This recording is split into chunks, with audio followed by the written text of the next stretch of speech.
A continuación, Rumbo Constitucional.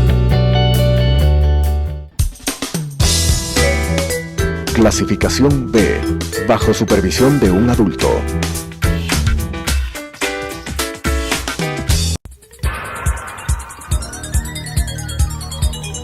Las opiniones vertidas en este espacio por la producción y dirección del programa son de exclusiva responsabilidad de sus autores y de quienes intervienen en ellos. Telesucesos Canal 29 UHF presenta Rumbo Constitucional, con la conducción de Rafael Ollarde. Bienvenidos a Rumbo Constitucional, su segundo programa de esta segunda temporada. Hemos elegido un nuevo presidente de la República. No es común en Ecuador que se produzca en una segunda vuelta electoral una remontada tan amplia, un volteo cuando la primera mayoría relativa tenía una ventaja tan clara, ¿no? ¿Se habían producido volteos? Sí, claro, por supuesto. La elección del año 1984, León Febres Cordero le remonta la ventaja, hablando en términos futbolísticos, a Rodrigo Borja, pero una ventaja de un 1%. Algo similar ocurrió en 1996 cuando Abdalá Bucaram aventaja a Nebot en la segunda vuelta electoral cuando éste le llevaba a la delantera con 1,5 puntos. Es decir, pero bueno, esos son remontadas que uno entendería normales. Ya nos pareció más anormal, más extraño, cuando Rafael Correa en la segunda vuelta electoral del año 2006 le remonta a Álvaro Noboa los casi 6 puntos de ventaja. Es decir, Álvaro Noboa, luego de una buena campaña para la primera vuelta electoral, cambia absolutamente su discurso y mientras tanto Rafael Correa, que había tenido un discurso incendiario de izquierda, la primera vuelta electoral, cambia su discurso, así es el electorado, lo suaviza, aparece como un socialdemócrata, como alguien respetuoso de los derechos, de las instituciones, es decir, no el Rafael Correa de la primera vuelta, y con eso le logra remontar. Pero claro, lo de este año, lo de la elección 2021, para los términos ecuatorianos, es absolutamente excepcional.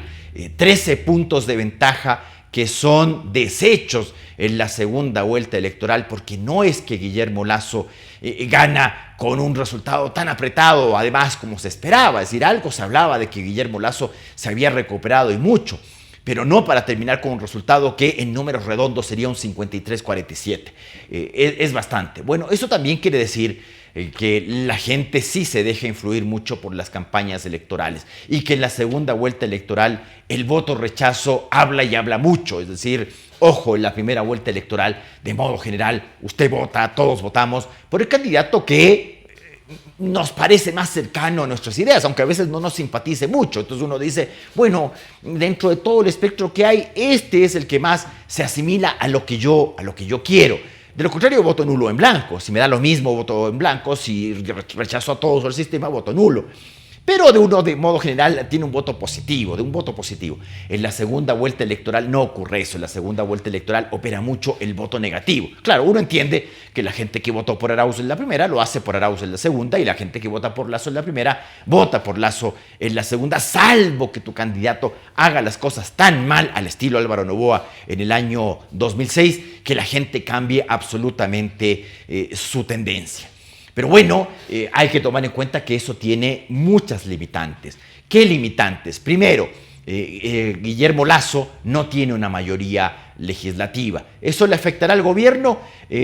A gobernar como tal no, pero sí respecto de su relación con la legislatura.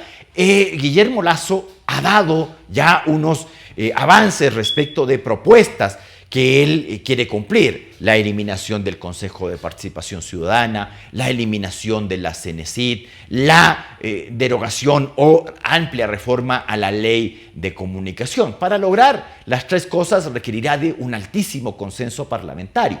Respecto de lo primero especialmente, la eliminación del Consejo de Participación Ciudadana, ya ha dicho la Corte Constitucional que para eliminar al Consejo de Participación Ciudadana se requiere de una reforma parcial, es decir, no puede presentar un proyecto de enmienda directamente estrictamente conforme al artículo 441 de la Constitución, sino que tiene que ir por la vía del 442, es decir, tendrá que elaborar su proyecto de reforma parcial, tendrá que remitirlo a la Corte Constitucional. Entiendo que la Corte no se va a contradecir y va a decir que sí, que efectivamente puede seguir el sistema de reforma parcial, al tratarse de un tema que, a juicio de la Corte, como lo declaró ya el año anterior, se trata de modificar la estructura fundamental de la Constitución, al eliminar un órgano constitucional. Ahora presentará entonces con ese dictamen el proyecto a la Asamblea Nacional, pero en la Asamblea Nacional, para que se aprueben los dos debates, este proyecto de reforma parcial requiere de mayoría absoluta, y sabemos que Guillermo Lasso y la alianza Creo, Partido Social Cristiano, está muy, muy lejos de una mayoría parlamentaria. Está muy lejos de 67 votos. Por lo tanto, esa sería una cuestión que requiere de un altísimo consenso. De hecho, en la actual legislatura, esta que fenece el 14 de mayo del presente año, no se logró ni siquiera ese consenso, y frente a una situación que es tan reclamada por la ciudadanía como la eliminación de ese órgano que deforma la democracia, que es el Consejo de Participación Ciudadana y Control Social, aunque por lo menos ahora es un órgano electo, ahora por lo menos podemos decir eso a partir de la enmienda constitucional del año 2018, no es un órgano propio de una democracia que ejerza estas facultades de nominación, no digo las de lucha contra la corrupción, porque eso también lo ejerce la Contraloría y la Fiscalía. Pero bueno, tenemos entonces esta dificultad. Ya ahora la legislatura negó con los votos del correísmo, ¿no?, esta propuesta. Ahora, según las reformas a la Ley de la Función Legislativa de 2020, se requeriría de una mayoría absoluta, porque como sabemos y como se ha dicho muchas veces, el constituyente del año 2008, el constituyente de Montecristi, irresponsablemente, que hacía las cosas al buen tuntún, no señaló con qué mayoría se aprobaban las reformas parciales. Y claro, en la reforma a la Ley de la Función Legislativa, recién en noviembre del año pasado, se estableció que era mayoría absoluta. Alguien de ustedes recordará que para esta enmienda presentada por el Comité de Institucionalidad Democrática, Hernán Pérez Luz, Pablo Dávila, entre otros destacados ecuatorianos, la legislatura, si bien dice el año pasado esto se hace con mayoría absoluta, como esas reformas solo entran en vigencia el 14 de mayo, dijo, bueno, para esta reforma parcial no va a ser mayoría absoluta sino 2/3. Así es la actuación de nuestros políticos, pues de nuestros legisladores. Pero claro, tampoco alcanzaría la mayoría absoluta. Es decir, si usted ve los votos de abstención, los votos en contra, bueno, realmente no alcanzarías la mayoría absoluta con la actual legislatura. Veamos con la siguiente. Pero verá que hoy usted tiene una mayoría, la primera mayoría relativa es correísta. Como ha perdido el correísmo, lo más probable es que ese bloque, lo más probable, nada seguro en Ecuador, donde, como decía don Andrés F. Córdoba, aquí hasta el granizo se puede freír en política, bueno, tendrían un bloque consolidado, es decir, no ocurriría esta división que pudo haber ocurrido, como ocurrió con el caso de Lenín Moreno, si hubiese ganado Andrés Arauz. Pero bueno, entonces, frente a esas perspectivas, ¿cuál es la voluntad política de la Asamblea Nacional de aprobar ese proyecto de reforma parcial? Lo mismo ocurre con los proyectos de ley, porque para modificar la ley de comunicación, para eliminar la ley de comunicación, se requiere de mayoría absoluta.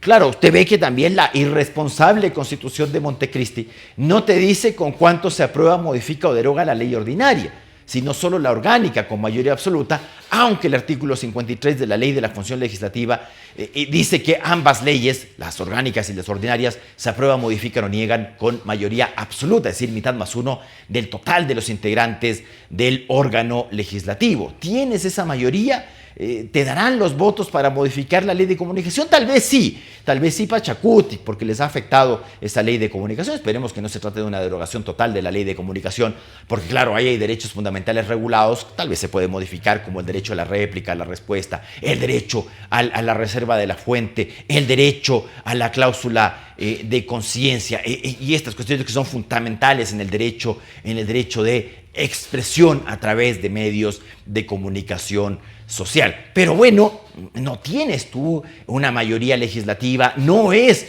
el correísmo en el cual las leyes salían de Carondelet y como salían de Carondelet se aprobaban en la Asamblea, o que incluso se veía casos tan chistosos, risibles, como que el presidente Correa alguna vez vetó un proyecto de ley que él presentó y que la Asamblea le aprobó al punto y coma, y él se veta a sí mismo.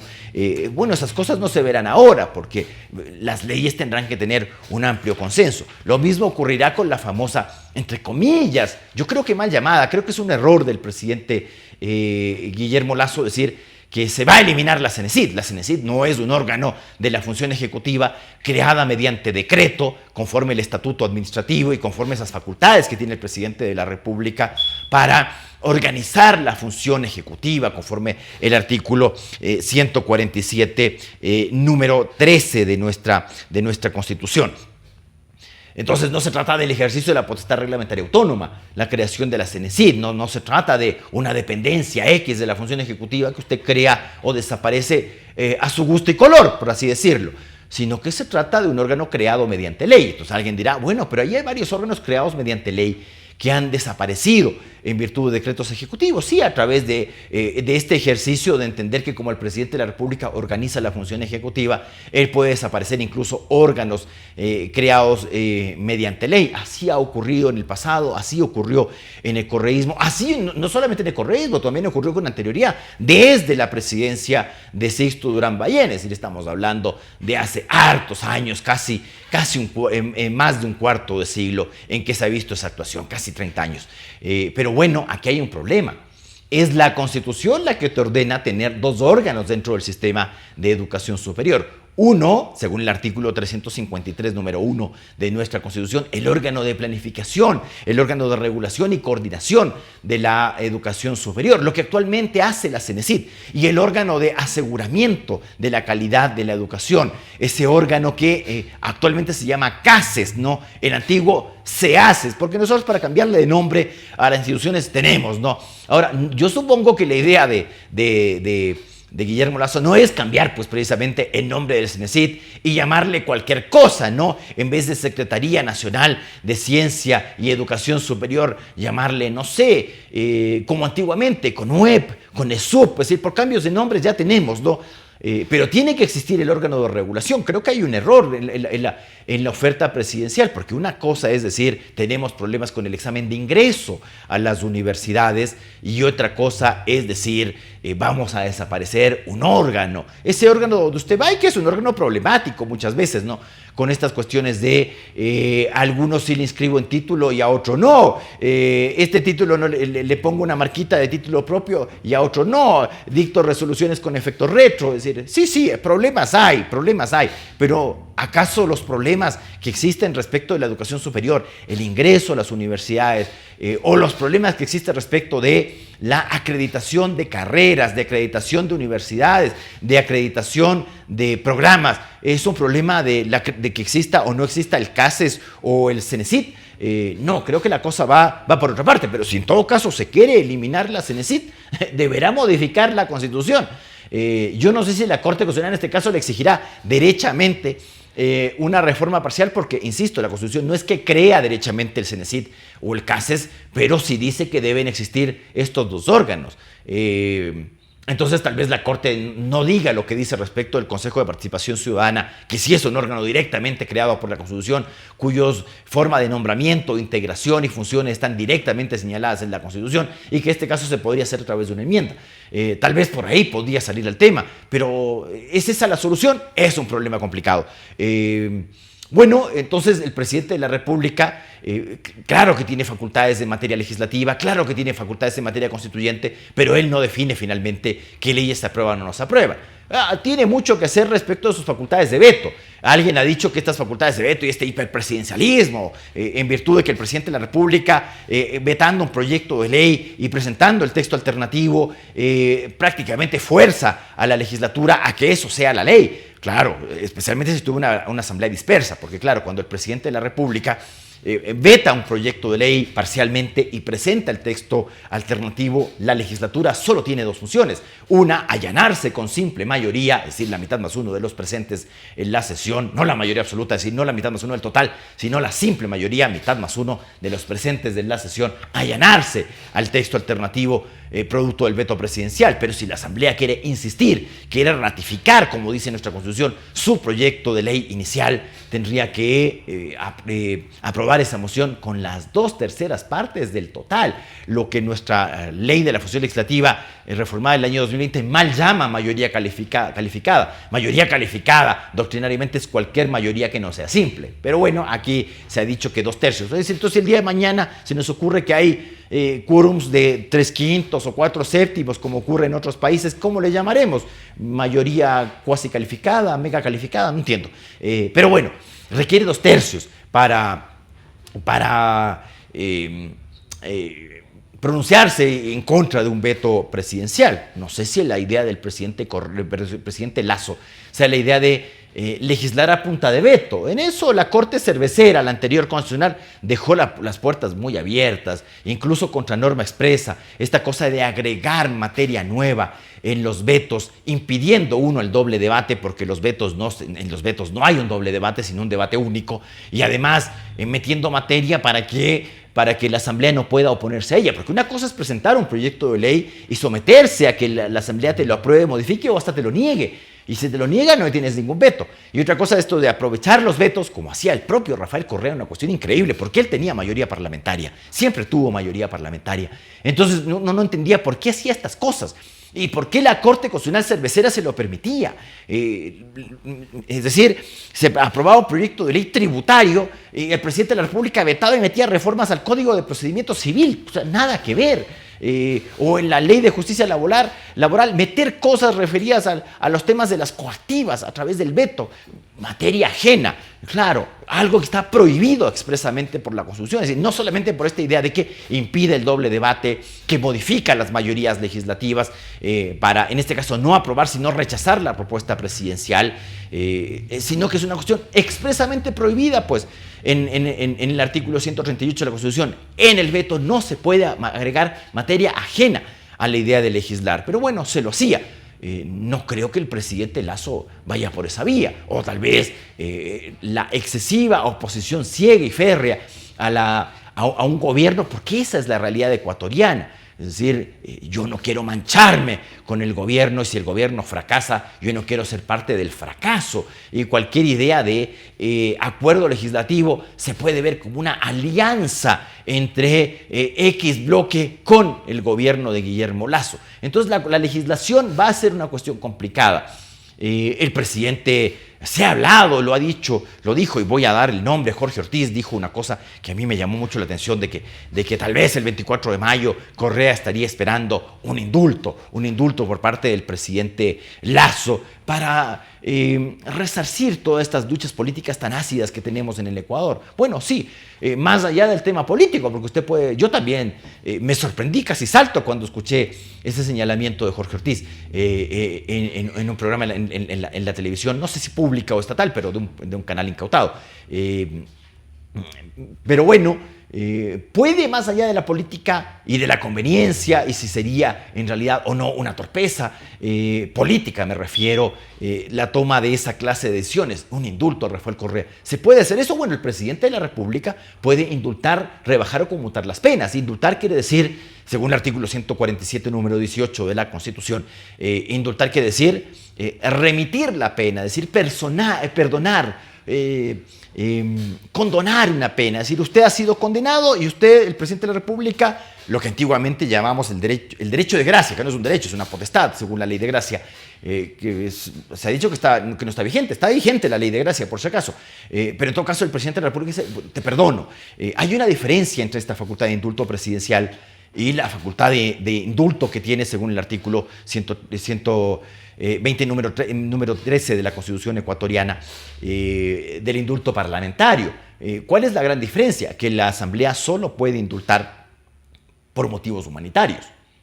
Primera cosa, el presidente de la República, en cambio, no tiene esta esta cortapisa de indultar por motivos humanitarios. De hecho, la reforma a la Ley de la Función Legislativa de 2020 le da contenido a esto de qué es motivos humanitarios. Entonces, una persona que tiene una enfermedad terminal, una enfermedad grave, para mejorar sus condiciones de vida. Para eso nomás puede indultar la Asamblea Nacional, en que el presidente de la República tiene una facultad abierta, muy amplia. Y una segunda cosa importante, la Asamblea Nacional no puede indultar por delitos, ni amnistiar tampoco por delitos contra la administración pública, cosa que sí puede ser el presidente de la República. Recuerdo que en este fallido proyecto de reforma parcial presentado por el Comité de Nacionalidad Democrática, inicialmente estaba este tema de limitar también el indulto presidencial, porque es una cosa muy curiosa, que el presidente de la República sí puede indultar por delitos contra la administración pública, es decir, cohecho, concusión, peculado, enriquecimiento ilícito, y toda esta clase de delitos que tanto nos han afectado a los ecuatorianos durante varios años ya. Entonces, que el presidente de la República puede otorgarte un indulto por eso y que no lo puede hacer la Asamblea, como que hay un contrasentido además en esta cuestión. Esto quiso ser solucionado por el Comité de Nacionalidad Democrática, pero la Corte Constitucional en su dictamen dijo que esto era regresivo de derechos. A mí nunca me quedó claro por qué se decía que esto era regresivo de derechos. No hay el derecho al indulto. El indulto es una facultad presidencial, es decir, una facultad además muy vieja, incluso de corte montesquiano, porque siempre se manifestó desconfianza en Montesquieu respecto del Poder Judicial, y era una especie de hecho, Montesquieu inicialmente no incluye la función judicial dentro de los tres poderes del Estado. Él decía que había un poder ejecutivo, un legislativo y un poder de relaciones internacionales. Luego ese poder de relaciones internacionales lo entrega al legislativo y habla de un poder judicial. Recuerda también que a este poder judicial Montesquieu lo tiene sumamente limitado. El juez no es sino la boca que repite las palabras de la ley, un ser inanimado que nada decide, sino que solo aplica. Claro, ese juez aplicador de las leyes del Parlamento, solamente aplicador, nada de creador de derecho. Pero claro, como Montesquieu tenía esta también, y en la Revolución Francesa había una desconfianza respecto del Poder Judicial, se le entregaba siempre al jefe del Ejecutivo esta facultad de indultar, de perdonar, te perdono, por cualquier motivo. Pero bueno, la Corte Constitucional creyó eso, dijo, bueno, no podemos limitar mediante ni enmienda ni reforma parcial esta facultad de indulto, impidiendo que se lo haga respecto de delitos contra la administración pública. Entonces alguien dirá, entonces el presidente Lasso podría en su momento indultarle al expresidente Correa, que ha sido condenado precisamente por un delito contra la administración pública, por cohecho, en el caso Sobornos 2012-2016. En principio sí, pero tanto la ley de gracia como el Código Integral Penal, como el reglamento de indultos, creado por el propio expresidente Correa, por si acaso, no es una idea actual, establece que para que la persona sea indultada, no solo que debe estar cumpliendo la pena, sino que se requieren unos informes de realización social, informes de la Corte Nacional de Justicia. Pero bueno, el primer requisito no lo están cumpliendo. Es decir, para que tú seas sujeto pasivo de un indulto, es decir, para que te indulten, para que te perdonen, tienes que estar cumpliendo la pena. No se puede otorgar indultos a prófugos. El presidente Lasso tiene un gran deber con el Ecuador, tiene unas facultades institucionales importantes, no hay que negar. El presidente ecuatoriano, en comparación con sus pares americanos, es uno de los presidentes que tiene, si no el que tiene más, uno de los que tiene más poder en la región. Yo me puedo equivocar, francamente no conozco otro presidente de la República que tenga tanto poder en relación con las demás funciones del Estado. Recordemos además que muy pronto, en junio, el presidente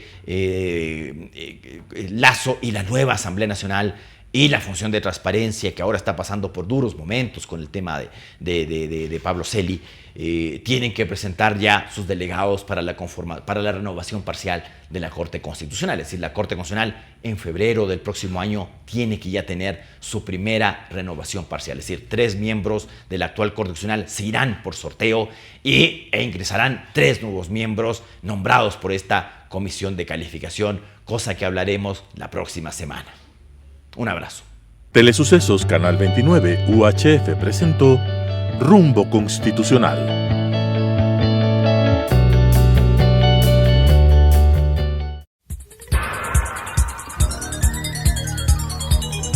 Las opiniones vertidas en este espacio por la producción y dirección del programa son de exclusiva responsabilidad de sus autores y de quienes intervienen en ellos.